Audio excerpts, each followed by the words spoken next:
سلامتی ہے ان آنکھوں پہ جو ہدایت پہ نظریں جمائے بیٹھی ہیں، ان کانوں پہ جو ذکر خیر کے منتظر رہتے ہیں، اور ان قدموں پہ جو ہدایت کی راہ پہ گامزن ہیں۔ السلام علیکم ورحمۃ اللہ وبرکاتہ۔ تمام تعریفیں خدائے بزرگ و برتر کے لیے جو وحدہ لا شریک ہے، نہ کوئی ثانی نہ کوئی ہمسر۔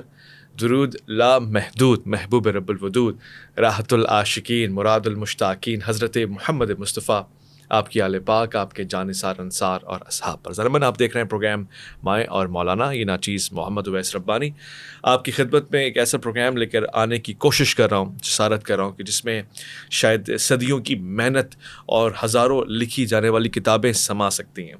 ایسے احباب میرے پاس ہیں اور ایسا موضوع انہوں نے اٹھایا ہے کہ جو بہت زیادہ ریلیونٹ بھی ہے اور حرف آخر بھی ہے، بلکہ اپنے موضوع کی طرح صداقت کی ایک مہر بھی ہے اور انتہا ہے، کامل ہے، اکمل ہے۔ حضور سید والا جان دو عالم محمد مصطفیٰ کریم صلی اللہ علیہ وآلہ وسلم، جن میں تمام انبیاء کی خصوصیات بدرجہ آتم اکمل شامل ہیں، حضور کے بعد کسی نبی کے آنے کا تصور کیا جا سکتا ہے؟ کیا یہ تقاضۂ انسانیت ہے؟ کیا رہتی دنیا تک معاشرہ، قبیلہ، عالم انسانیت اس بات کا مستحق ہوگا کہ کوئی نبی آئے اور ہدایت کرے؟ اگر وہ ایسا کہتا ہے تو غالب امکان یہ ہے کہ وہ پچھلی امتوں کی طرح ہدایت ہی تو مانگ رہا ہے، مگر کیا ہدایت اپنے کامل وجوہ میں، حیثیت میں آنی گئی؟ کیا عالمین کے لیے رحمت تمام ہونی گئی؟ اس پہ آج ہم سوال کریں گے اور ختم نبوت ہمارا عنوان ہوگا۔ ہم اس کے علمی عقلی دلائل لیں گے اور ہم کوشش کریں گے کہ آج اس کے اوپر جس طرح سے سوالات پیدا ہوتے ہیں ان کا جواب لے کر اس موضوع کو ایک بنیادی موضوع اور اس عقیدے کو اپنا بنیادی عقیدہ ظاہر بھی کیا جائے۔ میں اور آپ اس عقیدے کے حامل بھی ہیں، مگر اس کے باوجود ہماری کوشش یہ ہوگی کہ ہم اس پہ جہاں تنقید بنتی ہے سوال کی حیثیت سے رکھیں گے اور علماء سے جواب لیں گے۔ میں آج کے اس پروگرام میں خوش آمدید کرنا چاہتا ہوں۔ پروگرام میں تشریف فرمائیں۔ آپ ختم نبوت کے عنوان پر اپنی ذات میں ایک متحرک شخصیت ہیں، کمالات رکھتے ہیں۔ آپ سے اللہ تعالیٰ نے بڑے کام عنوان ختم نبوت پہ کروائے ہیں۔ میں اس موضوع سے ریلیٹڈ ان افراد سے ملنے کا خواہش مند بھی رہتا ہوں، ملاقات بھی کرتا ہوں، اور ہمیشہ یہ دیکھتا ہوں کہ اللہ تعالیٰ نے ان کا انتخاب فرمایا، یہ ایسا موضوع ہے۔ آپ ایک ادارے سے بھی وابستہ ہیں، اس کے چیئرمین بھی ہیں، اور ختم نبوت ریسرچ سینٹر کراچی آپ کی سرپرستی میں چل رہا ہے۔ سید بدر علی شاہ صاحب، السلام علیکم ورحمۃ اللہ۔ میں اپنے دوسرے مہمان کو خوش آمدید کرنا چاہتا ہوں۔ ان کا جو مطالعہ ہے وہ اتنا قوی ہے کہ اگر میں ان سے کہوں کہ آج یہ موضوع آیا ہے اور چند گھنٹے پہلے میں ان سے درخواست کروں، یہ عنوانات سے اور خاص طور سے ایسے عقیدے سے جڑے ہوئے عنوانات سے محبت رکھتے ہیں۔ ان کی زندگی بھی اسی خدمت میں صرف ہوئی ہے۔ یہ قرآن، حدیث، فقہ، احکام، اس سے یوں آشنائی رکھتے ہیں کہ جیسے ہم اپنی انگلیوں کو دیکھتے ہیں۔ پروگرام میں تشریف فرمائے مفتی عبدالباقی اخندزادہ، السلام علیکم ورحمۃ اللہ۔ وعلیکم السلام۔ شاہ صاحب، آپ سے گفتگو کا آغاز کرنا چاہتا ہوں۔ ختم نبوت ہے کیا؟ عقیدہ ختم نبوت سے کیا مراد ہے اور اس کی ضرورت کیا ہے؟ دیکھیے جی، بسم اللہ الرحمن الرحیم، بہت بہت شکریہ آپ نے انوائٹ کیا۔ اس وقت 2024 میں اگر ہمیں یہ بات سمجھ میں آ جائے ختم نبوت کی، تو شاید یہ فرقوں میں جو بحث ہے یہ ختم ہو جائے۔ میرے نزدیک یہ نظریہ ہے۔ ختم نبوت، آپ مسلمان کا ایمان اس وقت مکمل ہوتا ہے جب وہ ختم نبوت پہ یقین کرتا ہے۔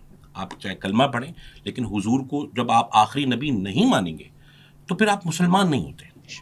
اسی طرح آپ قرآن پاک کی آیتیں دیکھ لیں، احادیث دیکھ لیں، حضور پاک صلی اللہ علیہ وسلم جو ہیں وہ آخری نبی ہیں، اور ہمارے ایمان کی عمارت جس پلر پہ کھڑی ہے وہ ختم نبوت ہے۔ بے شک بے شک۔ تو اس لیے اگر ہم مسلمان ہیں تو ختم نبوت پہ ہمیں یقین کرنا پڑے گا، ختم نبوت پہ بات کرنی پڑے گی۔ میں سوال پوچھوں، اگر آپ برا نہ مانیں۔ اگر ہم مسلمان ہیں تو ہمیں ختم نبوت پہ بات کرنی پڑے گی، تو یہ مسئلہ پچھلی امتوں کے ساتھ بھی رہا ہے، یا یہ منفرد ہماری امت کے لیے تحفہ ہے کہ ہم ختم نبوت پہ بات کریں گے تو مسلمان ثابت ہوں گے؟ دیکھیں، جو حضور کی امت ہے اس میں حضور کے زمانے میں صلی اللہ علیہ بے تحاشا فتنے کھڑے ہوئے، اور انہوں نے مسلمہ قذاب جیسے جنہوں نے نبوت کے دعوے کرتے ہیں، یہ خود حضور کی حدیث ہے نا کہ ایسے دجال آتے رہیں گے جو نبوت کے دعوے کرتے رہتے ہیں، یہ اس زمانے سے شروع ہے۔ اور اس لیے ضروری ہے کہ مسلمانوں کو اب اس دور میں آ کے مرزا غلام احمد قادیانی جیسے مردود جو انگریزوں نے خود ساختہ پودا لگا کے پیدا کیا اور مسلمانوں کو گمراہ کرنے کے لیے اس کو وجود میں لے کر آئے. اور وہ جو تبلیغ کرتا ہے وہ کہتا ہے جی میں نبی ہوں, اور پھر اس میں ذلی بروزی اس کو کر کے پیش کرتے ہیں, یا بہت ساری ایسے ٹاپک پہ گفتگو کرتے ہیں جس سے انسان گمراہ ہو جاتا ہے. مطلب قادیانی یہ سوال کرتے ہیں مسلمانوں سے, آپ نے اکثر دیکھا ہوگا کہ وہ یہ کہتے ہیں کہ ٹھیک ہے جی آپ مرزا غلام احمد قادیانی کو نبی نہ مانیں, لیکن آپ حضور پاک صلی اللہ علیہ وسلم آخری نبی ہے یا نہیں. جیسے ہی وہ شخص کہتا ہے اللہ اس کے سینے سے ایمان کو نوچ لیتا ہے. اللہ تعالیٰ کہتا ہے 100 سے زائد قرآن کی آیتیں موجود ہیں, میرے حبیب نے 110 مرتبہ فرمایا, تو اس کے اوپر بحث کرے گا. تو جتنے لوگ زیادہ گمراہ ہوئے وہ اسی بات پہ گمراہ ہوتے ہیں جب وہ دلیل کے اوپر بات کرتے ہیں کہ آپ حضور پاک صلی اللہ علیہ وسلم آخری نبی ہیں یا نہیں, اس ٹاپک کے اوپر گفتگو کرتے ہیں, تو پھر ان کا ایمان وہیں ضائع ہو جاتا ہے, وہ وہیں گمراہ ہو جاتے ہیں.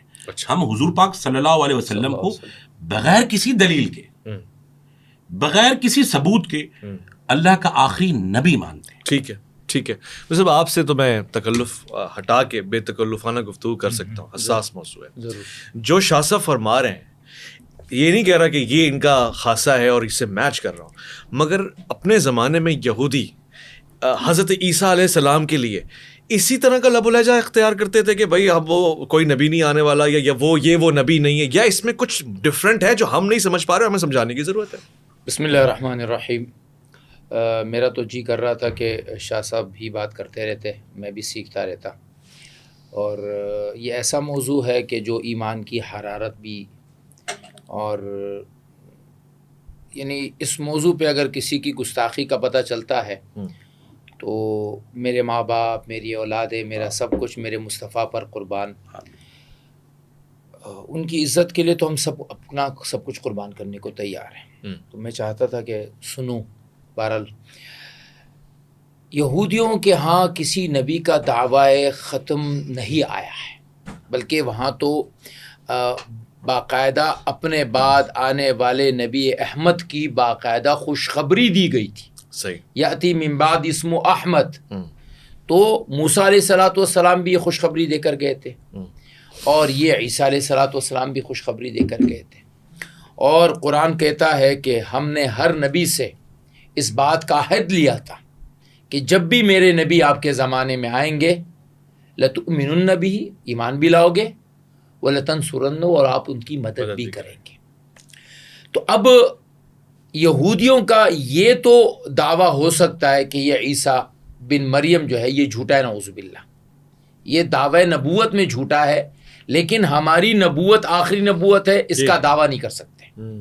عیسائی یہ تو کہہ سکتے ہیں نعوذ باللہ. یعنی یہودی جو جب حضور صلی اللہ علیہ وسلم مکے سے مدینہ تشریف لائے تو انہوں نے یہ باقاعدہ حضور صلی اللہ علیہ وسلم کے سامنے اقرار کیا کہ ہمیں یہ پتا تھا کہ وہ نبی آئیں گے, لیکن وہ اس پسماندہ علاقے میں, اس قبیلے میں آئیں گے, اس کا ہمیں اندازہ نہیں تھا. صحیح. وہ قرآن بھی کہتا ہے نا کہ یہ لوگ کیوں یہ کہتے ہیں کہ کیوں یہ نبی قریتین یا عظیمتین میں نہیں آیا, جو بڑی بڑی بستیاں تھی اس زمانے میں, روم کی, فارس کی, وہاں کیوں نہیں آیا؟ یہ پسماندہ مکے کی آبادی جہاں کچھ بھی نہیں ہے, وہاں کیسے آیا؟ تو یہ تو ان کو یقین تھا کہ نبی آخر الزمان آنے والا ہے, جبھی یہودی مدینہ میں منتظر تھے اور صدیوں سے تھے منتظر. لیکن وہ محمد علیہ الصلوۃ والسلام ہوں گے. پھر قرآن نے کیا کہا؟ یعرفونہ کما یعرفون ابناءہم, یہ میرے حبیب کو یوں پہچانتے ہیں جیسے کوئی شخص اپنے بچے کو پہچانتے ہیں. لیکن وہ جو یہودی نے دوسرے سے کہا کہ چلتے اس نبی کے پاس, تو کہا نبی مت بول, اچھا اگر اس نے سن لیا نا تو اس کے تو پتہ نہیں کیا ہو جائیں گے, یہ تو ہوا میں اڑنے لگے گا کہ بھائی یہودی بھی مجھے جو ہے نبی مان رہے. عبداللہ ابن سلام جب آئے تو انہوں نے کہا پہلی ملاقات میں آئے یہ جی صدقہ ہے, حضور نے فرمایا ہٹا دو. اگلی بار آئے یہ ہدیہ ہے, کہا دے دو. اگلی مرتبہ آئے یوں کوشش کر رہے تھے کہ ختم نبوت, وہ جو مہر نبوت ہے اس کو دیکھوں, تو حضور نے اپنی چادر ہٹا دی. ماشاءاللہ. تو اس نے کہا کہ یا رسول اللہ, میں نے نبوت کی جو علامتیں دیکھی تھی ان علامتوں میں ایک علامت یہ تھی کہ نبی کبھی بھی صدقہ نہیں لیتے. اگر آپ صدقہ قبول کر لیتے تو میں جان جاتا کہ آپ جھوٹے نبی ہیں. لیکن جب آپ نے صدقے کو دھتکارا اور پھر میں نے ہدیہ پیش کیا اور آپ نے ہدیے کو قبول کیا, یہ نبوت کی پہلی علامت. پھر مجھے کچھ کتابوں میں لکھا ہوا ملا تھا کہ ان کے پشت پر یہاں پر ایک جو ہے وہ نشان ہوگا جسے مہر نبوت کہتے ہیں. صحابی کہتے ہیں میں چھوٹا سا تھا, اپنی ماں کے ساتھ اللہ کے نبی کی خدمت میں حاضر ہوا تو میں گیا پیچھے اللہ کے نبی کے یہاں ابھرا ہوا کچھ تھا, میں اس سے کھیلنے لگ گیا تو میری ماں منع کرنے لگی تو حضور نے فرمایا چھوڑ دو چھوڑ دو چھوڑ دو. تو یہ سب جانتے تھے کہ ایک نبی آنے والا ہے, لیکن وہ نبی یہ شخص ہوگا اس سے ان کو انکار تھا, اور اسی سے وہ جو مسلمان ہوئے وہ کامیاب ہوئے اور جو منکر ہوئے وہ ناکام ہو گئے. خوبصورت. میں شاہ صاحب آپ کی توجہات ایک سوال کی طرف لے کے جانا چاہوں گا, اور شاید یہ سطحی سوال اور بہت ہی گراؤنڈ لیول کی بات ہے مگر ضروری ہے. وہ یہ کہ ایک مسلمان جس کے پاس اتنا پیارا عقیدہ ہے, توحید کا عقیدہ, رسالت مآب صلی اللہ علیہ وسلم کی آخری نبی ہونے کا عقیدہ, قرآن جیسی کتاب اس کے پاس کامل حیثیت میں موجود ہے, وہ کیا سوچ کے کیا دیکھ کر ختم نبوت کا دشمن بن جاتا ہے قادیانیت کی طرف سے؟ وہ کیا چیز ہوتی ہے؟ مطلب یہ نہیں, میں ٹیکنیکلی سمجھنا چاہ رہا ہوں کہ کیا امپریس کس چیز سے ہوتا ہے اور یہ کیا بینیفٹس دیکھتا ہے وہ؟ دیکھیں جی, مختلف جو قادیانیوں کی وارداتیں ہیں اس میں بہت ساری چیزیں ثابت ہوئی ہیں. وہ یہ ہوتی ہیں کہ وہ رشتہ لڑکیاں دیتے ہیں, وہ پیسہ دیتے ہیں, اور اس ملک میں ہزاروں ایسی داستانیں میں آپ سنا سکتا ہوں کہ جن کے انجام سن کے آپ کے رونگٹے کھڑے ہوتے ہیں. ایسے لوگوں سے بازاد خود ہم ملیں اور روح کانپ جاتی ہے. یہ ان کا بیسک طریقہ ہے. سب سے بڑا جو قادیانیوں کا طریقہ ہے جسے میں سمجھتا ہوں وہ یہ ہے کہ وہ صرف اسی بات پہ کھڑا کر دیتا ہے. مسلمانوں کا ایمان صرف ایک بات پہ سب سے زیادہ سینسٹیو طریقے سے نیچے گر جاتا ہے. وہ یہ کہ جب وہ کسی مسلمان سے یہ بات کرتا ہے کہ ٹھیک ہے تم مرزا غلام احمد قادیانی کو نبی نہ مانو پر حضور کے آخری نبی ہونے پہ بحث کر لو. اچھا, بس یہ میرے جتنے زندگی کا تجربہ ہے, میں نے دیکھا جس نے چاہے محبت میں ہاں کی, انجانے میں ہاں کی یا بیوقوفی میں ہاں کی, اللہ نے اس کو معاف نہیں کیا. آپ اس بات پر بات ہی نہیں کر سکتے کہ آپ کسی سے بھی کہیں گے حضور کی آخری, آپ دلائل دے کے بتائیں گے, ہو ہی نہیں سکتا. بے تحاشا ان کی قادیانیوں کی چیزیں ہیں. وہ لڑکیاں بھی دیتے ہیں, وہ پیسہ بھی دیتے ہیں, وہ ہر طریقے سے دوستی لگائیں گے یا آپ کے ساتھ بیٹھیں گے اٹھیں گے, بہت طریقے ہوتے ہیں. ان سارے طریقوں سے مسلمانوں کو وہ غافل کرتے ہیں. لیکن الحمدللہ یہ بات میں آپ کے چینل پہ آن ایئر یہ بتانا چاہتا ہوں کہ ہمارے پاس اس شہر کراچی کی تمام تر کیلکولیشن موجود ہے کہ کہاں کہاں قادیانی جماعت ہے, کہاں کہاں ان کے لوگ ہیں, کتنے لوگ مسلمان ہو رہے ہیں اور کتنے لوگ قادیانی سے مسلمان ہو رہے ہیں اور کتنے لوگ مسلمان سے قادیانی ہو رہے ہیں. ہمارے پاس یہ تمام تر ڈیٹیلز موجود ہے. الحمدللہ پوری دنیا میں تیزی کے ساتھ قادیانی جو ہے وہ مسلمان ہوتے جا رہے ہیں, تیزی کے ساتھ. آپ کی سوچ ہے, اللہ تعالیٰ یہ کیونکہ زندیق ہوتے ہیں, ان کے پاس ہدایت کا کے لیے میں نہیں سمجھتا کہ زندیق کو بھی جو ہے وہ ہدایت کے خانے میں آ جائے. لیکن وہ جو نئی نسلیں ہیں جنہوں نے مرزا غلام احمد قادیانی مردود کی روحانی خزائن نہیں پڑھی, وہ جب سنتے ہیں کہ مرزے نے اہل بیت کو, صحابہ کرام کو اور رسول اللہ صلی اللہ علیہ وسلم کو اور اللہ تعالیٰ کو کیا غلیظ گالیاں بکی ہیں, غلیظ گالیاں بکی ہیں, تو وہ سن کر مسلمان ہو جاتے ہیں. تو یہ اللہ تعالیٰ کا بڑا کرم ہو رہا ہے کہ اب اس میں ہم بہت سارے قادیانیوں کو جب بیٹھ کے بات کرتے ہیں ان کے ساتھ, کیونکہ عام آدمی قادیانیوں سے بات نہیں کر سکتا. وہ آپ کو بولے گا عیسیٰ علیہ السلام کا بتاؤ, وہ بولے گا آپ اس کا بتاؤ, وہ اس کا بتاؤ. میں تمام تر لوگ جو دیکھ رہے ہیں ان کو صرف ایک ہی بات بتاتا ہوں, وہ بات سمجھ میں آ جائے گی, اور اس بات کا چیلنج کرتا ہوں کہ میں ہر جرمانہ, ہر سزا اٹھانے کو تیار ہوں اور اپنی گردن حاضر کرتا ہوں. حضور کے لیے ہماری گردن حاضر ہے. بے شک. کوئی بھی قادیانی آپ سے کوئی بھی سوال کرے, اس سے سب سے پہلے آپ ایک سوال کریں گے, ہم تیرے تمام تر سوالوں کا جواب دیں گے. تو یہ بتا کہ مرزے کی یہ کتاب جسے وہ اپنا قرآن کہتے ہیں, روحانی خزائن, اچھا یہ وہ کتاب ہے, اس کتاب سے صرف یہ ثابت کر دے کہ مرزا غلام احمد قادیانی ایک شریف آدمی ہے, نیک نہیں. نیک کی بات تو بہت دور ہے, کہ ایک شریف آدمی ہے مرزا غلام احمد قادیانی, اپنی روحانی خزائن سے ثابت کر دے, تو ہم اس کو سلام کریں گے. بھائی اس میں تو وہ خود لکھتا ہے میں شراب پیتا ہوں, ہاں اس میں تو وہ لکھتا ہے نعوذ باللہ اللہ تعالیٰ نے میرے ساتھ زنا کیا. استغفر اللہ. اس میں وہ لکھتا ہے کہ حضور کا روزہ، حضور کا جو سبز گنبد ہے وہ کیڑے مکوڑوں کی پخانہ کرنے کی جگہ ہے. لعنت اللہ علیہ، اس لعنت میں وہ اللہ لکھتا ہے علیہ، کہ لعنت میں اللہ علیہ، کستوری کی خوشبو کے مانند ہوں. لعنت اللہ علیہ. اور امام حسین گائے کی گوبر کی. لا حول یا ولا اللہ توبہ قوت استغفر الا اللہ. یہ تو آپ یہ سب اس میں آپ شورس جب میں تک لکھے ہوئے مسلمانوں کو یہ بات نہیں پتا ہوگی تو کہتے ہیں قادیانی ہمارے بھائی ہیں. انہوں نے کیا ہے یہ آپ کے خون کے اندر جب تک یہ جوش نہیں آئے گا، یہ اس بغیرت کی گالیاں جو اس نے اہل بیت کو دیے. آپ اس وقت جو اہل بیت کا ایشو ہے نا وہ اس نے یہی ختم کر دیا تھا.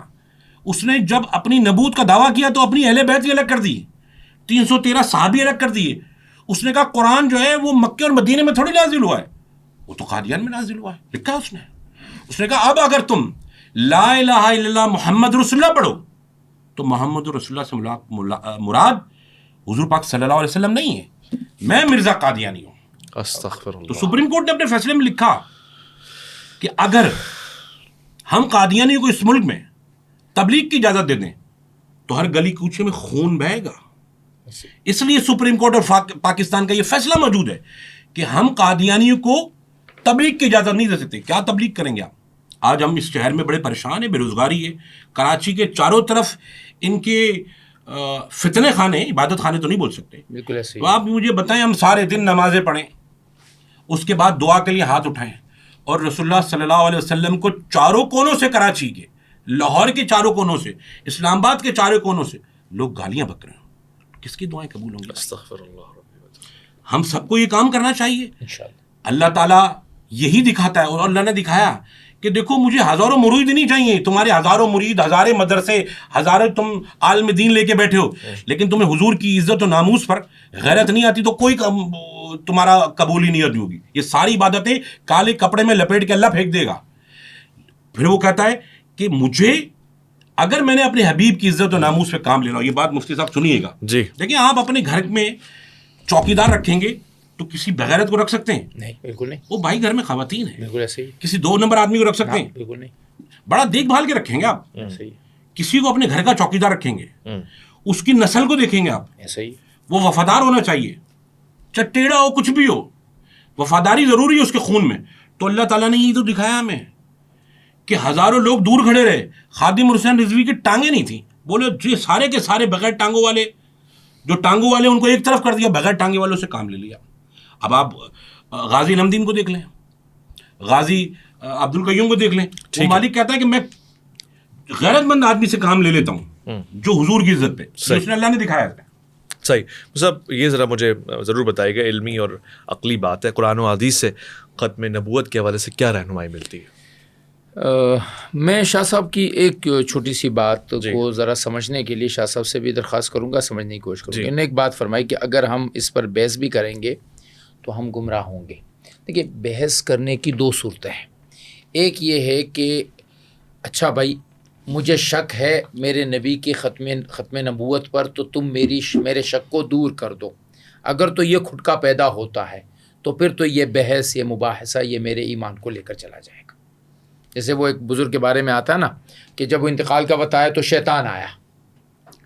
شیطان نے جو ہے وہ 100 دلائل اللہ کے عدم وجود پہ دے دیے کہ اللہ رب العزت نہیں ہے، نہیں ہے، نہیں ہے، نہیں ہے. اب وہ تھے اس وقت اپنے آخری وقت پہ. تو بعض لوگ کہتے ہیں کہ ان کے کسی جو شیخ تھے وہ کشف میں آئے، بعض کہتے اس وقت ساتھ موجود تھے، جو بھی تھے. تو انہوں نے، اللہ نے ان کی زبان پہ جاری کر دیا کہ بھائی میں تو اللہ کو بغیر دلیل کے ہی ایک مانتا ہوں، مجھے اللہ کو کی وحدانیت پر کسی دلیل کی ضرورت ہی نہیں ہے.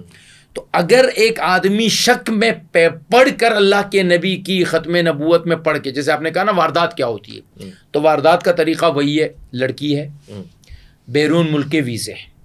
مجھے کئی مرتبہ ایسے گروپوں میں ایڈ کیا گیا جہاں پر سارے نمبر یا تو سویڈن کے ہیں، یا انگلینڈ کے ہیں، یا اس طرح کی کنٹریز کے ہیں. ہمارے جو لڑکے ہیں خصوصاً زیادہ تر پنجاب سے، پاکستان کراچی سے بھی، جن کو وہاں لے جایا گیا. اب چونکہ میرا نمبر ایک مفتی ہونے کی وجہ سے بہت زیادہ پھیلا ہوا ہے تو مجھے اس میں ایڈ کر دیا گیا.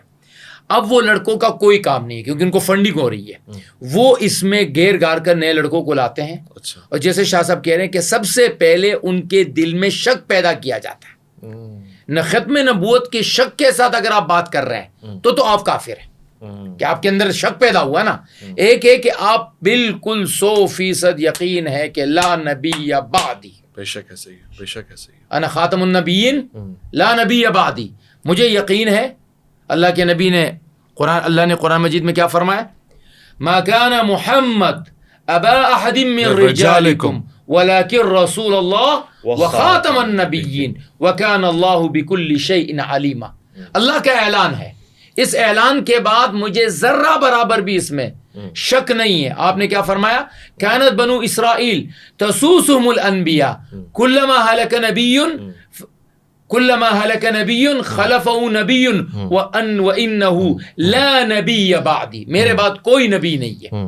آگے ایک روایت آپ نے فرمایا میری مثال ایک شخص کی سی ہے، اس نے گھر بنایا، اس گھر کی بہترین سب کچھ تھا، بس ایک اینٹ کی کمی تھی. لوگ جب بھی آتے تھے کہتے تھے کاش یہ ایک اینٹ آ جاتی تو اس گھر کا حسن مکمل ہوتا. اللہ نے مجھے وہ آخری اینٹ بنایا ہے. ایک جگہ فرمایا تم آخری امت ہو اور میں آخری کیا ہوں؟ نبی ہوں. میرے بعد 30 جھوٹے آئیں گے، دجالون کذابون کلہم یدعو انہ نبی. ہر ایک کا دعویٰ ہوگا میں نبی ہوں گا. سن لو میرے بعد کوئی نبی نہیں ہے. اس یقین کے ساتھ میں بحث کر رہا ہوں تو اللہ شاہ صاحب کی عمر میں برکت دے، ہر اس شخص کی عمر میں برکت دے جو ختم نبوت کا جھنڈا لے کر چل رہا ہے، اور اللہ آپ کو بھی ذرا خیر دے. آپ نے اتنے اہم موضوع پر یہ ہمیں یہاں بٹھا دیا.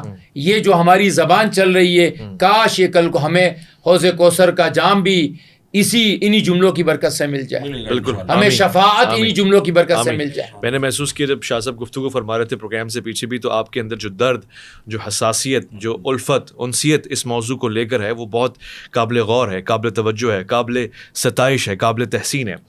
میں اس حوالے سے ظاہر اس ختم نبوت ریسرچ سینٹر کے ادارے کا بھی دل سے مشکور ہوں کہ آپ نے اس کا اہتمام کیا، اور ہمیں مواد، کتابیں، یہ سب چیزیں جو ہمارے سامنے اس وقت رکھی ہوئی ہیں وہ میسر آتی ہیں. قبلہ آپ یہ سوال دلچسپ ہے اور اس کا مختصر جواب لینا چاہوں گا. ایک تو آپ نے بتایا کہ اس طرح کے شک کو پیدا کیا جاتا ہے، پھر دلیل مانگی جاتی ہے، تو یہ اس طرف تو جانا ہی نہیں چاہیے، اس پوائنٹ پہ آنا نہیں چاہیے. مگر خود پاکستان اور برصغیر پاک و ہند، پڑوسی ملک ہندوستان یا پھر ایران کو بھی شامل کرتے ہیں، تصوف کو لے کے جو کچھ تحریکیں چلی ہیں، اس خیال نے کیا ختم نبوت کے محاذ کو نقصان پہنچایا ہے یا فائدہ پہنچایا ہے؟ مثلا پاکستان میں ایسی بے شمار تحریکیں، ابھی پچھلے پروگرام گور شاہی صاحب کے حوالے سے بات کر رہے تھے، اس کا کیا انٹر لنک ہے؟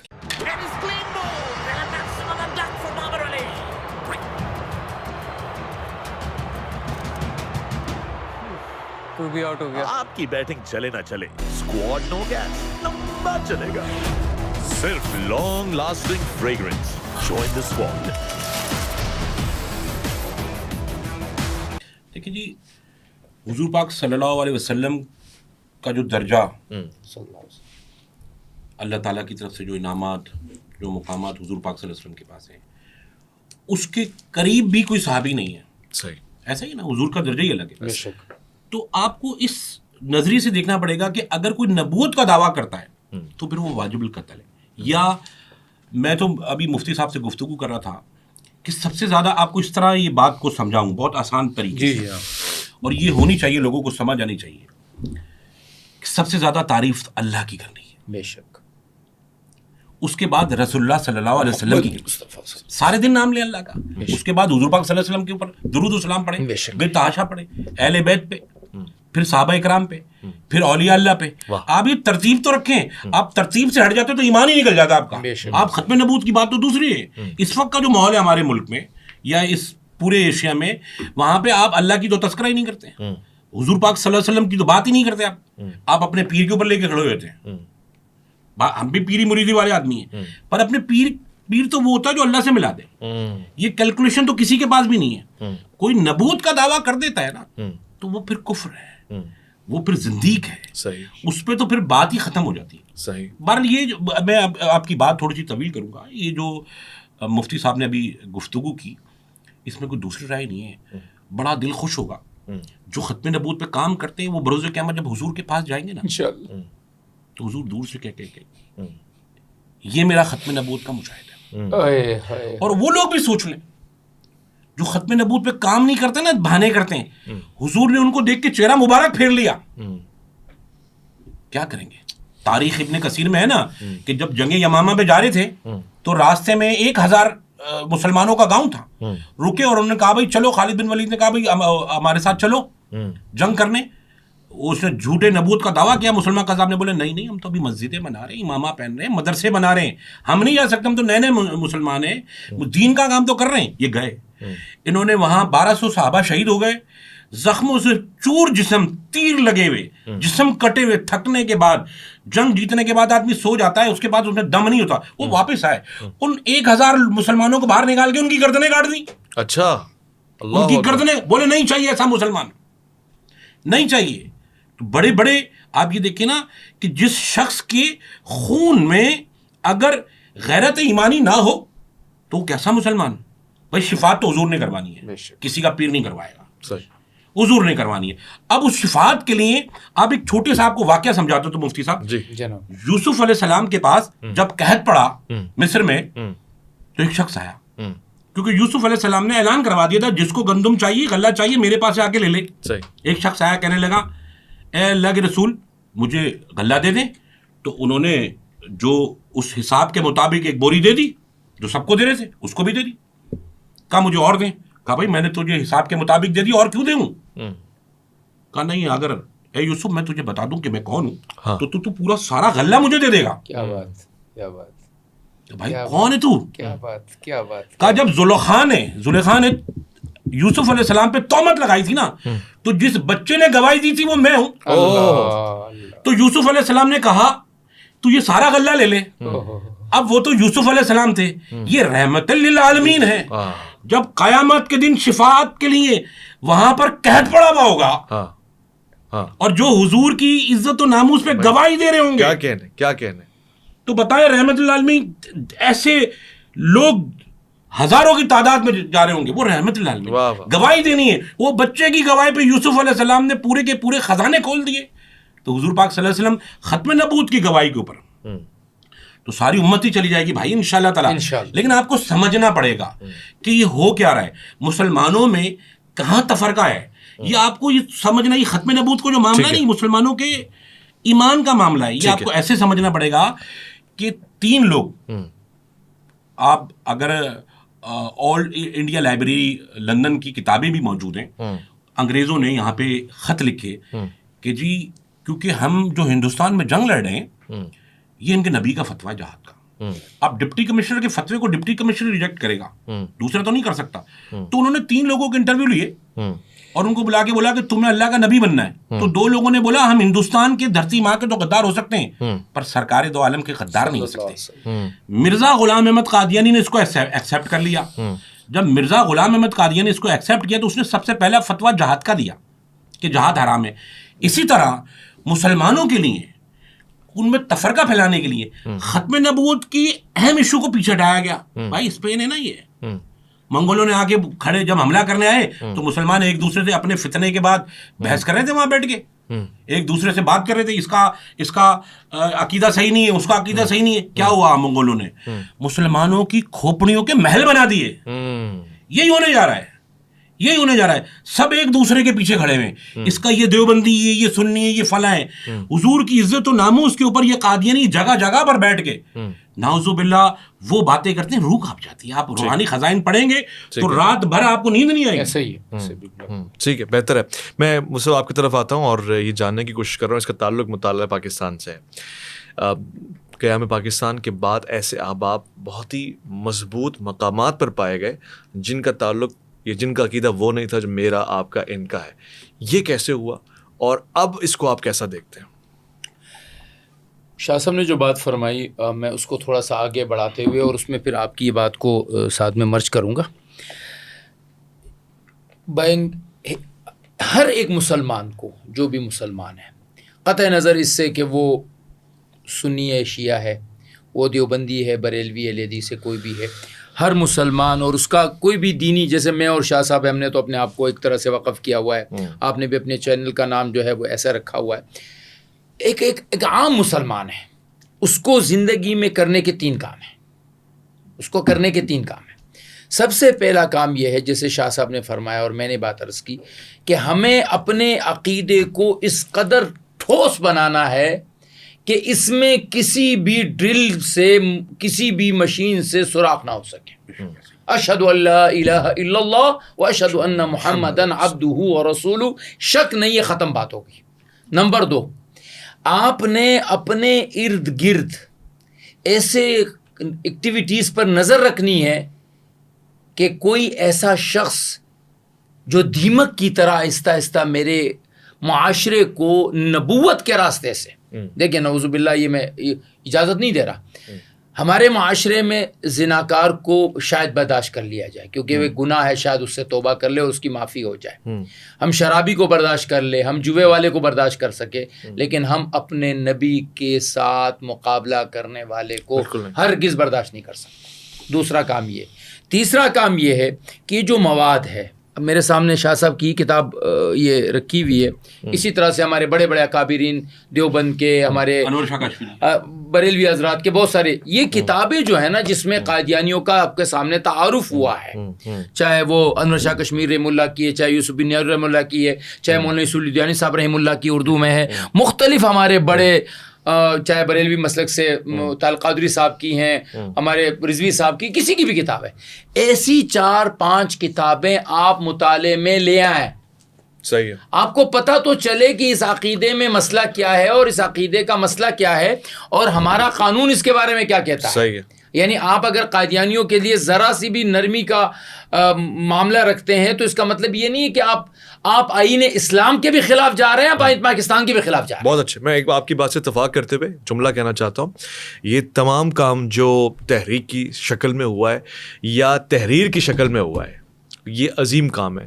ان کے لکھنے والوں کو، ان کے پڑھنے والوں کو میرا سلام ہے. مگر اب وقت کا تقاضا ہے کہ اب سوشل میڈیا کا دور ہے، اب سوشل میڈیا کے پروگرامز ہونے چاہیے، وہ کئی ساری کتابوں کے اوپر مبنی ہوں گے. یعنی ظاہر ہے یہ اب کتابوں کو پڑھنے والا دور پیچھے ہوتا جا رہا ہے بدقسمتی سے، جو ہونا نہیں چاہیے. مگر اگر آپ کوئی ویڈیو کو دیکھتا ہے تو پھر یہ ویڈیو پہ یہ جو ہم پروگرام کر رہے ہیں یہ کتاب ہے. یہ کل کو کوئی کھول کے دیکھے گا تو اس کو مسائل سمجھ میں آئیں گے، وہ پوچھے گا. اور اس لیے میں یہ سوال پوچھ رہا ہوں شاہ صاحب آپ سے کہ اب اس کا اگر بات کا تسلسل اگر آپ کریں، اب اگر جیسے کہ مفتی صاحب فرما رہے ہیں، ٹھیک ہے ایک انتہائی سنجیدہ مسئلہ ہے، ہمارے ایمان کا مسئلہ ہے، مگر اگر کوئی اس مسئلے کو مس یوز کرتا ہے، زید کو یہ کہتا ہے کہ بھائی یہ تو عقیدہ ختم نبوت کا دشمن ہے، بھائی یہ تو قادیانی ہے نہیں وہ، تو اس پہ کیا گناہ ہوگا یہ بھی ذرا بیان فرما دیں. دیکھیں میں تو یہ سمجھتا ہوں کہ اگر آپ کسی بھی مسلمان کو غصے کی کسی بھی حالت میں قادیانی نہیں کہہ سکتے. مسلمان ایک دوسرے پہ مختلف چیزوں کے اوپر کفر کے فتوے تو لگاتے آئے، فتوے تو ہم سنتے ہیں، وہ ان کا ایمان جانے، میں اس کے بارے میں کچھ بھی نہیں بولتا. لیکن ان تمام لوگوں سے اپیل کرتا ہوں کہ آپ کسی کو غصے میں بھی قادیانی نہیں بول سکتے، کیونکہ قادیانی حضور پاک صلی اللہ علیہ وسلم کو وہ باتیں کرتے ہیں، وہ گالیاں بکتے ہیں کہ آپ سننے سے آپ کو جب پتہ پڑے نا اس روحانی خزائن میں مرزا نے کیا کیا بتایا، یہ قادیانی کیا ان کا مذہب ہے، تو روح کانپ جاتی. تو تمام مسلمانوں سے بھی اپیل یہی ہے. اور آپ نے کتابوں کی بات کی، میں اس کے ساتھ ساتھ آپ کو یہ بتاتا چلوں کہ الحمدللہ اللہ کے فضل و کرم سے بے تحاشا بڑے بڑے عالم دین گزرے ہیں، جس طرح انور شاہ کشمیری ہیں، حضرت مولانا یوسف بن نوری صاحب رحم اللہ، بڑا نام ہے، بڑے نام. اور آپ یقین کریں کہ وہ نام ہے آپ کی سوچ ہے میرے پاس، کیونکہ شہید تو ویسے بھی زندہ ہیں. جی. اور پھر اللہ نے ان کو بڑے انعامات سے نوازا ہے. میرے پاس جو لائبریری موجود ہے وہ پوری دنیا میں 2 جگہ ہوگی، یا مرزا غلام احمد قادیانی کے گھر ربوہ میں ہوگی یا میرے پاس. اچھا، میں نے اس کی سوشل میڈیا پہ ویڈیو بنا کے ڈالی. بہت خوب. کہ اگر کسی بھی شخص کو کوئی بھی کتاب چاہیے جو چاہے 100 سال پرانی ہو، ابھی کی چھپی بھی نہیں، چاہے آپ کے پاس ہوگی کہ مجھے 1908 کی کتاب چاہیے مرزا کے زمانے کی، تو میرے پاس وہ بھی موجود ہے، اور اس کی اوریجنل بک بھی موجود ہے. تو یہ سارا اللہ تعالیٰ نے، جب آپ کام کر رہے ہوتے ہیں نا کسی چیز پہ، تو اللہ تعالیٰ کوئی نہ کوئی ایسے سلسلے بنا دیتا ہے، اور پھر جو کام عقل میں نہیں آتا نا وہی اللہ کر دیتا ہے. تو اللہ تعالیٰ نے ایسا کرم فرمایا کہ جو قادیانی مسلمان ہوتے رہے، ہم نے ان سے کتابیں لیں، کچھ خریدیں، کچھ آگے پیچھے سے کر کرا کے اللہ تعالیٰ نے ایسے سلسلے بنا دیے کہ میرے پاس وہ لائبریری موجود ہے کہ اس میں تمام تر مرزے کی، جب سے وہ پیدا ہوا اس نے اپنے باپ کی پینشن چرا کے بھاگا وہاں سے لے کر، اور جہاں تک اس کی موت ہوئی، اور اس کی موت جس انداز میں ہوئی تو دنیا نے عبرت ناک اس کی موت دیکھی وہ بھی. تو یہ ساری چیزیں میں اس آپ کے جملے میں ایک بات یاد آئی، میں وہ بات بتا دوں.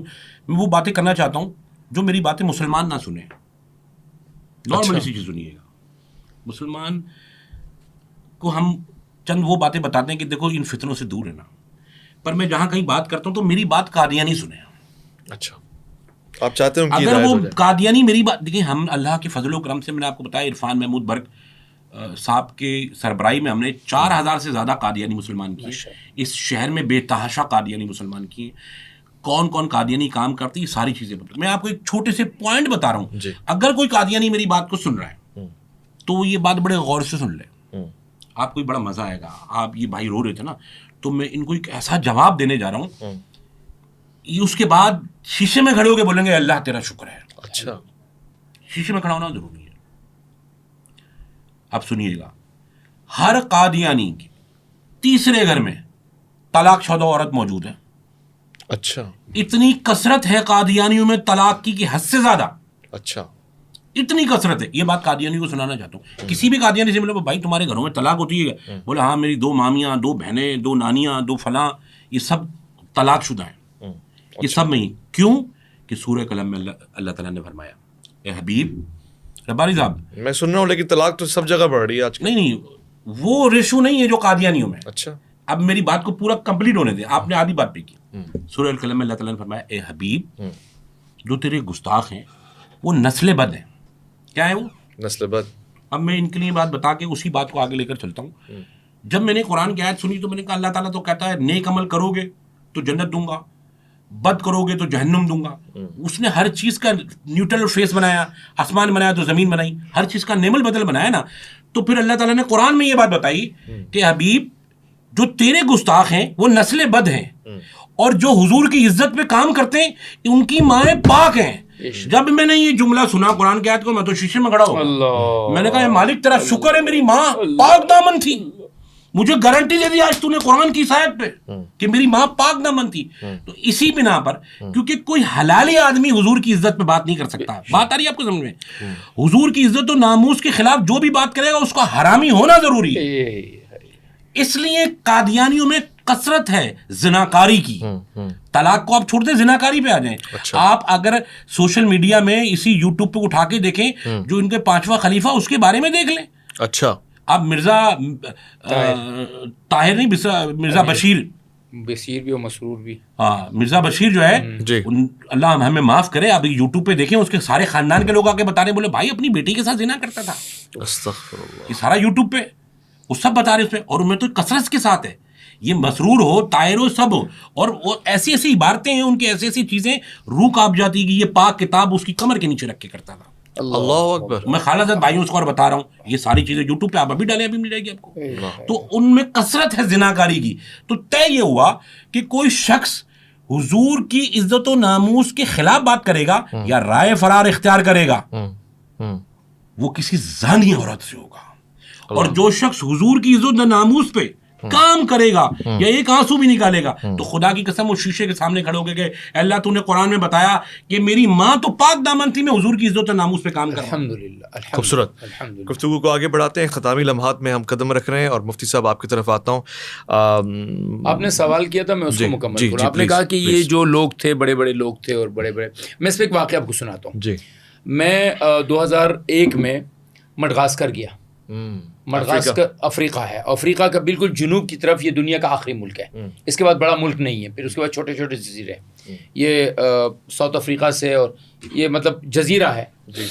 تو ہم جماعت میں تھے، ہم پیدل چلتے چلتے چلتے کیسے جگہ پہنچے کہ جہاں ہماری بھی ٹیاں ہو گئی. یعنی 8 گھنٹے ہم پیدل چلتے تھے. ہماری پیروں کی حالت خراب ہو جاتی تھی چلتے چلتے. اب ظاہر ہے تبلیغ میں اب جا رہے اپنا جان اپنا مال اور سب کچھ. شاہ صاحب ہم وہاں پہنچے تو مسجد میں ہم بیٹھے ہوئے، دیکھا مسجد کے باہر سے ایک پاکستانی آ رہا ہے. اب وہاں پر کسی پاکستانی کا اکیلے کا تصور شہر میں تو ممکن ہے چلے، گاؤں میں ایسے دور. ہم بڑے خوش ہوئے، آئے، ہم نے بٹھایا، اکرام کیا کہ بھائی کون ہے بھائی، کیا وہ کہنے لگے جی بس وہ اللہ کا بڑا فضل ہوا، میں جنگ سے ہوں اور میں نے یہ کیا وہ کیا، اور مجھے اللہ نے ربوہ میں جو ہے وہ تعلیم دلوائی، اچھا، اور میں ابھی گزشتہ 3 سال سے موریشس کے جو اس کے قریب ہے، موریشس میں 3 سال رہا ہوں، میں نے فرنچ سیکھی ہے، اب میں یہاں پر آیا ہوں مڈغاسکر میں تبلیغ کرنے کے لیے۔ اچھا، 3 سال وہ اس وقت مڈ ایج میں تھا، یعنی 40 سال کی عمر کے قریب، اس کی فیملی ہوگی، اس کی بیوی بچے ہوں گے، 3 سال اس میں موریشس میں گزارے تھے صرف فرنچ سیکھنے کے لیے، اور اب مڈغاسکر میں وہ کر رہا تھا قادیانیت کی تبلیغ۔ میری تو وہیں پہ گھومی اور میں نے تو اس کو سنانی شروع کر دی۔ اب میرے ساتھی مجھے روک رہے ہیں، تبلیغ والوں کے مزاج میں تھوڑی نرمی ہے، خبیث آدمی ہے یہ تو۔ وہ مقامیوں اس کو بھگایا، یہ جو بھی ہو۔ پھر بعد میں ہمیں پتہ چلا کہ وہاں کے ہر شہر کے لیے باقاعدہ پاکستان سے ایک جماعت جاتی ہے، جو ہماری طرح نہیں کہ بھائی 6 مہینے 7 مہینے گزار کے واپس آ گئے، زبان ہمیں نہیں آتی ہمیں ترجمہ نہیں، وہ باقاعدہ پہلے سے زبانوں کو سیکھتے ہیں۔ اچھا، ایسی قیام پاکستان کے بعد سے آج تک انہوں نے یہ کوشش کی ہے کہ وہ اپنی تبلیغ بھی کر رہے ہیں، ساتھ ساتھ وہ ایسے لوگ تیار کر رہے ہیں جن کو کلیدی عہدوں پر پہنچا رہے ہیں۔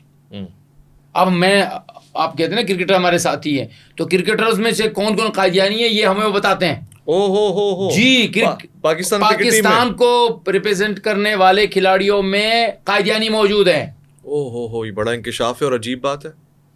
یہ ایسی ہے، میں نام نہیں لوں گا اس لیے کہ نام لینے سے کیسے؟ یہ جو لوگ، میں آپ کو ان سے ایک قصہ یاد آیا لاہور کا، کوئی 4-5 سال ہو گئے اس بات کو، یہ لوگوں کو سننا چاہیے۔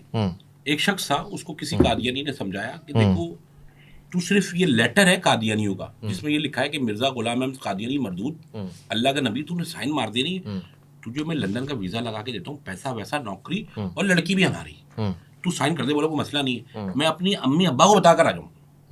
یہ لاہور میں یہ واقعہ بڑا مشہور ہے۔ وہ گیا اپنی ماں کو، اس نے کہا اے ماں میں اوپر سے سائن کر رہا ہوں، جھوٹے اوپر سے سائن کر رہا ہوں تاکہ میری نوکری لگ جائے۔ تو اس کی ماں نے کہا بیٹا تجھے پال پوس کے بڑا کیا، اس لیے نہیں کہ تو حضور سے غداری کر، قربان ہے سیما پر، قربان ہے، یہ کام نہیں کرنا تو کبھی۔ اس نے اپنی ماں کی بات کو نہیں مانا اور جا کے قادیانیوں کے اس لیٹر پہ سائن کر دیا۔ واپس آ کے بولا ماں میں تو اوپر سے کر کے آؤں۔ ماں نے کہا نکل جا تو، مجھے اپنا چہرہ مت دکھانا۔ ماں نے اس کو گھر سے نکال دیا۔ قادیانی نے اس کو گود میں لے لیا، اس کو ڈیفینس کے علاقے لاہور میں رکھا، کھلایا پلایا، پاسپورٹ بنایا، ویزا اپلائی کیا، 1.5-2 مہینے لگے اس کو۔ اس کے بعد تیار ہوا، بیگ بنایا، بولے چلو اب تیری لندن کی فلائٹ ہے۔ اس کو لے کے لاہور ایئرپورٹ پہ آئے، وہ اندر گیا، بورڈنگ کرائی، اس نے چیخ ماری اور بے ہوش ہو گیا۔ اللہ، اس کو اٹھا کے لے گیا ہاسپٹل میں، تو پتہ پڑا کہ اس کی دماغ کی رگ پھٹ گئی، یہ پاگل ہو گیا۔ اب یہ پاگل ہو گیا جو قادیانی کو کسی کا کام کا نہیں۔ اس کو ہاسپٹل میں لائے، ڈھونڈا آگے پیچھے، ڈاکٹر نے بولا بھائی یہ تو مینٹل ہو گیا، دماغ کی رگ پھٹ گئی، پرچی نکلی، اس میں اس کی ماں کا نمبر نکلا، اس کو فون کیا، بولے تیرا بیٹا ہے، اس کی دماغ کی رگ پھٹ گئی ہے اور یہ اس وقت پاگل ہو گیا اور بڑی بری حالت میں مر جائے گا، تو ماں ہے یہاں آ جا۔ تو اس کی ماں نے اس کو جواب دیا کہ میرا بیٹا تو اسی دن مر گیا تھا جس دن اس نے قادیانی کو اس لیٹر پہ سائن کیا، اب میری طرف سے اس کی دماغ میں 2 گولیاں اور مارو، یہ حضور کا گستاخ ہے، میرا اس سے کوئی تعلق نہیں ہے۔ آج بھی وہ شخص لاہور کی سڑکوں پہ گھومتا ہے، اپنی غلاظت کر کے انگلیوں سے خود چاٹتا ہے، گواہ ہیں لوگ، اپنا پیشاب بوتل میں لے کے خود پیتا ہے، وہ نہیں چھوڑتا، اللہ تعالیٰ خدا کی قسم نہیں چھوڑتا، وہ نہیں چھوڑتا، اس کو برداشت ہی نہیں ہے۔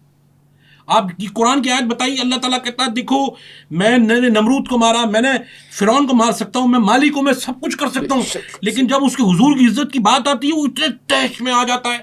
وہ رب کہتا ہے اے حبیب جو تیرے گستاخ ہیں وہ نسل بد ہیں۔ اب بات کو سمجھ میں آ رہی ہے آپ کو؟ وہ اتنا غصے میں آیا تھا رب، وہ نہیں چھوڑتا۔ ان شانئک هو تو ایسے بہت سارے ہمارے پاس واقعات ہیں جو لوگ قادیانی ہوئے اس لالچ کے اندر، ان کی زندگی، ان کی آخرت، ان کا گھر سب ہی برباد ہو کے رہ گیا۔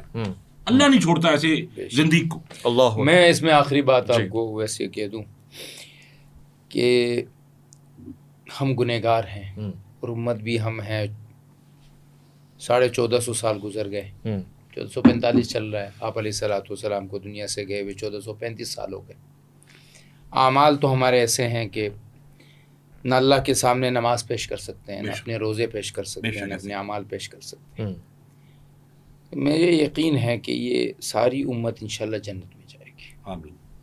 اور اس کی وجہ یہ ہے کہ جیسے ابھی شاہ صاحب نے بتایا نا، آج بھی وہ بے نمازی ماں جو نماز میں سستی کرتی ہے، جو پردے میں سستی کرتی ہے، جو شاید روزے میں بھی سستی کرے، لیکن اگر اس کو یہ پتہ چلے کہ میرے حبیب صلی اللہ علیہ وسلم کے ناموس کا مسئلہ ہے، ہاں ہاں وہ ماں اپنی اولاد کو قربان کرے گی لیکن ناموس پر آنچ نہیں آنے دے بے گی۔ شک ایسے باپ موجود ہیں جو شاید منہ میں گٹکا ڈال کے اور سارا دن پڑے رہتے ہیں، ان کو پتہ کچھ نہیں ہے، لیکن جب ان کو پتہ یہ چلتا ہے کہ ناموس رسول صلی اللہ علیہ وسلم کا مسئلہ ہے تو وہ پھر اپنی جان تک کو قربان کرنے کو تیار ہے۔ یہ جو جذبے ہیں نا، یہ جذبے، یہ کل کو اللہ کے نبی ایسے جب سینہ پھیلا کر کہیں گے نا، ہاں یہ میری امت ہے، واہ واہ ہاں یہ میری امت ہے، تو پھر اللہ کو کیا، سبحان اللہ۔ اللہ تو ان کی شفاعت کی برکت سے واہ واہ۔ بے نمازی بھی چلا جائے گا۔ میں یہ نہیں کہتا نماز نہ پڑھو، لیکن میں کہتا ہوں یہ جذبے آج بھی زندہ ہیں انشاءاللہ، اور یہ تا قیامت زندہ رہیں گے انشاءاللہ۔ انشاءاللہ۔ قادیانیت اور اس جیسی جتنی بھی خباثتیں ہیں وہ دن بدن ختم ہوتی جائے گی، آگے نہیں بڑھے گی شاہ انشاءاللہ۔ صاحب یہ آپ نے دیکھا ہوگا ممتاز قادری صاحب، جی پھر غازی علم دین صاحب، پھر چاہے قادری محسن رضوی صاحب ہوں، انور شاہ کاشمیری ہوں، کون آ کے ان کو گارنٹیاں دیتا ہے یہ پھندے سے لٹک جاتے ہیں؟ ایسے ہی کون آ کے ان کو اس بات کی گارنٹی دیتا ہے یہ پھندے سے لٹک جاتے؟ بولے نہیں نہیں پھندا لگاؤ۔ غازی علم دین، صحیح، آپ غازی علم دین کا بالکل قصہ آپ کے سامنے ہے بالکل نا، سامنے۔ ٹھیک ہے۔ بولے قائد اعظم محمد علی جیسا جیسا انکار بیرسٹر ان کر کا دو وکیل، تم۔ انکار کر دو، وہ منع ہی نہیں کرتے، کوئی تو آتا ہے گارنٹی دینے کے لیے۔ بے شک۔ ختم نبوت کی تاریخ ہے کہ جو اس میں کام کرتا ہے وہ پلٹتا کیوں نہیں ہے؟ انشاءاللہ۔ کچھ نظر ضرور آتا ہے، بالکل آتا ہے جی، بالکل آتا کچھ ایسا محسوس ہوتا ہے، اللہ تعالیٰ آنکھیں کھول دیتا ہے۔ ہے، بے شک۔ آپ ہزار سال عبادتیں کریں، شاید نظر آئے آپ کو اس مقام پہ پہنچنے کے لیے، لیکن یہ تو شارٹ کٹ کا راستہ ہے۔ آپ یقین کریں ختم نبوت پہ جو لوگ کام کرتے ہیں اللہ تعالیٰ ان کی ایسی ایسی آنکھیں کھول دیتا ہے کہ آپ بیان نہیں کر سکتے، لوگ پتھر ماریں گے بھائی، صحیح، ایسے ایسے اللہ تعالیٰ آنکھیں کھول دیتے ہیں۔ ایک قصے سے میں اختتام کروں گا۔ جی جی جی، وہ قصہ یوں تھا، کتابوں میں لکھا ہے کہ ایک مشہور قصہ، شاید سنا بھی آپ نے ہو، بس مجھے ایسے ہی یاد آ گیا کہ ایک سیدہ زادی جو ہے وہ کسی مالدار کے پاس گئی کہ ہمیں جو ہے وہ تمہاری مدد کی ضرورت ہے، میں سید زادی ہوں اور میرے گھر میں فاقے ہیں، یہ ہے وہ ہے۔ تو اس نے کہا کہ تو سید ہے، اس کی کوئی ثبوت تو دے دے۔ اب وہ کہاں سے ثبوت لاتی؟ اب میں مفتی ہوں، آپ مجھے کہتے ہیں یہ ثبوت لاؤ، تو میں ثبوت کہاں سے جاؤں گا؟ گھر جاؤں گا، پھر ثبوت تو سید زادی ہونے کا تو نہیں ہے نا۔ ایسے ہی تو وہ بیچاری ویسے بھوکی ہوکی آ گئی۔ ایک مجوسی کے گھر شادی اس کی بیٹی کی ہو رہی تھی، اس کے گھر کے باہر جا کر یہ بیٹھی اور اس نے آواز لگائی کہ جی میں سید زادی ہوں اور مجھے کھانا چاہیے۔ مجوسی نے کچھ کے بغیر وہ کھانا وغیرہ سب کچھ دے دیا۔ اللہ، اب وہ جو مالدار آدمی تھا مسلمان، رات کو خواب دیکھتا ہے، قیامت کا منظر ہے، ہر آدمی اپنے پسینے میں ہے اور آپ علیہ الصلوۃ والسلام شفاعت پر شفاعت فرما رہے ہیں۔ یہ گیا، یا رسول اللہ میں آپ کا امتی، فرمایا کیا ثبوت ہے تو میرا امتی؟ اللہ اکبر، کیا ثبوت ہے؟ کیا ثبوت ہے تو میرا امتی؟ کل کو مجھ سے، شاہ صاحب سے، اویس ربانی صاحب آپ سے یہ مطالبہ اگر ہوا، کیا ثبوت ہے؟ تو ہم یہ کہہ سکیں گے ہم نے اپنی طور پہ یہ کاوش کی تھی۔ وہ کہنے کی ہمیں ضرورت تو نہیں ہوگی، لیکن ان کے علم میں یہ بات ضرور آتی ہوگی کہ جب ہم ایک مرتبہ پڑھتے ہیں اللہم صلی علی محمد وعلی آل محمد، فرشتے پہنچ جاتے ہیں، یہ سب پہنچ رہا ہوگا، ان پر پیش ہوتا ہوگا کہ یہ اس طرح سے کوشش کر رہے ہیں۔ انشاءاللہ یہ کوشش ہے کل قیامت کے دن انشاءاللہ ہمیں ان کی امت میں شمار کروائے گی۔ بہت بہت شکریہ مفتی عبدالباقی اخندزادہ آپ کا، بے انتہا شکریہ سید بدر علی شاہ صاحب آپ کا، آپ کے ادارے کا، اور اس موضوع کے اوپر کام کرنے والے تمام لوگوں کا۔ میرے محبتوں بھرے سلام کو قبول کرتے ہوئے مزید اپنے آپ کو متحرک کریں اور علمی میدان میں کریں۔ ہمارا مقصد ہرگز یہ نہیں ہے کہ ہم کسی کے لیے نفرتیں پھیلائیں، ہاں ہم محبتیں اور عقیدتیں ابھارنا چاہتے ہیں، بتانا چاہتے ہیں، مگر وہ جو بغض فی اللہ ہے اور حب فی اللہ ہے اس کا دامن تو نہیں چھوڑ سکتے۔ یہ اس دامن کے تحت ہم آپ کے سامنے پیغام رکھ رہے ہیں کہ یہ مسئلہ سنجیدہ، حساس اور انتہائی غور طلب ہے، لہٰذا اپنے عقیدوں کو مضبوط رکھیں اور جس طرح کی علمی شخصیات آج پروگرام میں آئیں ان سے استفادہ کریں۔ اپنا خیال رکھیں گے۔ میجک انسائٹ کا تحفہ بھی رہے گا ہمارے مہمانوں کے لیے، اور ساتھ ساتھ ایک بار پھر ایک اور نشست میں ملاقات بھی ہوگی۔ اللہ کی امان میں۔